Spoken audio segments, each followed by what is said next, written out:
Hi, I'm 7 Foot Geek, and this is The View from the Clouds.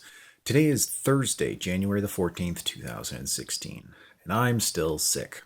I'm currently uh, enjoying the effects of a great many cold medications, so I haven't really done a whole heck of a lot to be healthy or things like that. So I'm going to continue the conversation of what I started yesterday, and I'm going to talk about what makes a bad game because that's really easy. It's really simple to identify these things.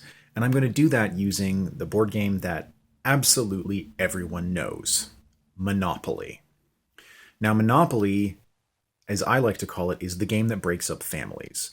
It is a game that causes arguments, that creates hostility, and does not have any real sense of competition. And that's because the board game Monopoly is created to simulate the idea of the capitalist monopoly. The interesting thing is that this means that basically everyone in the game, anyone that plays it, you don't get to choose anything. You don't get to decide if you get the good properties, if you get the cheap properties that don't earn any money, if you draw the card that sends you to jail and makes you lose a turn. All of this is reflective of the perception at the turn of the 20th century of what business was like. Now, for a little bit of history, the formerly accepted history was that Monopoly was created in 1935 by a man named Charles Darrow.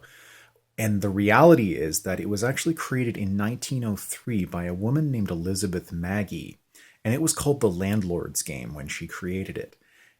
And it had two sets of rules. One of them is the rule set that we're very familiar with, where players have no sense of agency and everything is determined by a random roll of the dice. The other one was an anti-monopoly form of the rules, where wealth was created for everyone when wealth began to grow. So all that's just a little bit of history. I'll post a link in the description for people who are more interested in reading about the history of Monopoly. It's actually quite fascinating to see the development and the things that Parker Brothers had done to hide its origins. If you go on to Parker Brothers is owned by Hasbro now. If you go on to the Hasbro website and see the history of Monopoly, they still maintain that it was created in 1935, despite losing a court case in the 1970s, where the origins of it came out. So as to why Monopoly is bad, the big issue is one of agency. People that play it don't get to choose to do things. I mean, you can pick to be the hat or the boot, and that's fine. That's all well and good. Or the version that you play, whether you want to play Star Wars or Star Trek or The Simpsons or Cheers, or I don't even know how many different versions of Monopoly exist today, but they're all the same game. They just happen to be skinned a little differently. Playing Monopoly is simply roll some dice, move around the board, and if you land on a property, you can buy it. If it's owned by somebody else, well, you better pay out some money.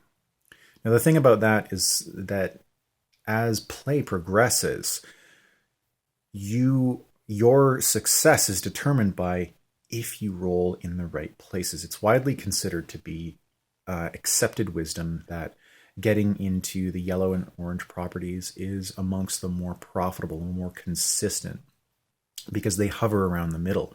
The early inexpensive properties like Baltic Avenue and Mediterranean aren't that great because people don't often land there. And Park Place and Boardwalk, while very prestigious and worth a lot of money, they're, again, they don't fit into the law of averages. But when people land on your properties, you get to make a lot of money. Furthermore, the chance cards and community chest cards, they're trivial. When they're bad, something awful happens to you. You go to jail or pay 10% of your worth or other bad things. I can't remember all the Monopoly cards. When they're good, you win second prize in a beauty contest. You get $5. If memory serves, I believe Baltic Avenue costs $35 and it's the least expensive property in the game. And that chance card that's supposed to be good for you is a 1/7 of it. That's a terrible way for a game to be structured. If there is reward and penalty, then there should be an equal number of or equal value of rewards versus penalties. So the players circle around, and if you're lucky, you make lots of money. If you're not, you just get really frustrated because you can't do anything. It is literally simply a roll of the dice that has determined your fate. There was an interesting study done some years ago where they had set up Monopoly games where half the players received the normal starting money and rolled 2 dice to progress as normal, and the other half of the players received half of the normal starting money and only rolled 1 die.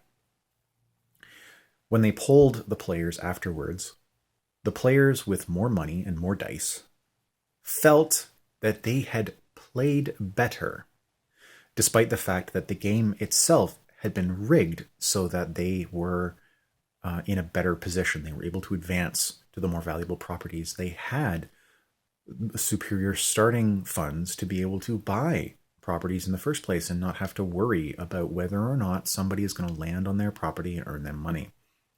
It was a very interesting study. I'll dig it up and I'll put a link in the description below.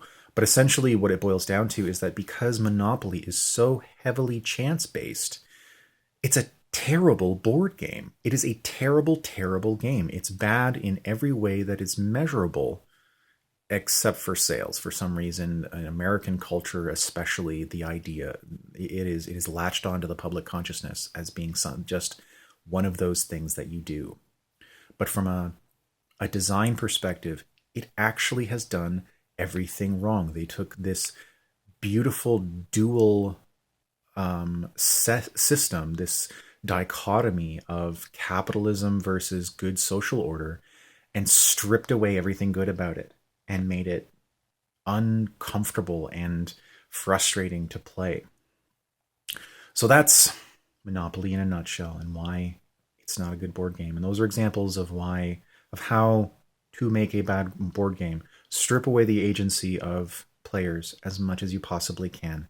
That's a terrible thing. I'm not likely to recover really soon, so tomorrow I'll probably talk about what makes a good board game, and again I will draw examples from well-designed board games that are actually good at this. So thank you everyone for watching. If you like this video, please like and subscribe, share it with your friends. I've been 7 Foot Geek, and this is The View from the Clouds. Goodbye.